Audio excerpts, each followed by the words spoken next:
Hello. तर आज मी share करते आहे आमटीची रेसिपी, जी की आमच्या सोलापूरची आमटी आहे, म्हणजे सोलापुरी आमटीची रेसिपी. तर चला बघूयात आमटी आमच्याकडे कशी बनते. काही नाही, पहिले सगळ्यात आधी तर आपण ॲज युजल कढईमध्ये तेल घालून घ्यायचं आहे. त्याच्यानंतर जिरे मोहरी मस्तपैकी कढीपत्ता टाकून घ्यायचा आहे. असं मस्त कढीपत्ता तडतडला पाहिजे. त्याच्यासोबत थोडंसं मेथीची पावडर टाकून घ्यायची आहे. आणि ही ट्रिक ना मला माझ्या सासूनी सांगितली की आमटी टेस्टी बनवायची असेल तर थोडीशी मेथीची पावडर टाकायची. त्याच्यासोबत टोमॅटो टाकून घ्यायचे आहेत आणि असे ते मऊ करून घ्यायचे आहेत. सोबतच शिजवलेली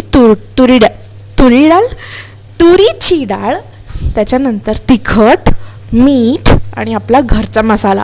आणि घरचा मसालासुद्धा आनंदच्या मम्मीनी म्हणजे माझ्या सासूबाईंनी दिला आहे. सो तो टाकून घ्यायचा आहे. मस्त उकळी येऊ द्यायची आहे. मीठ चवीनुसार चेक करून घ्यायचं आहे.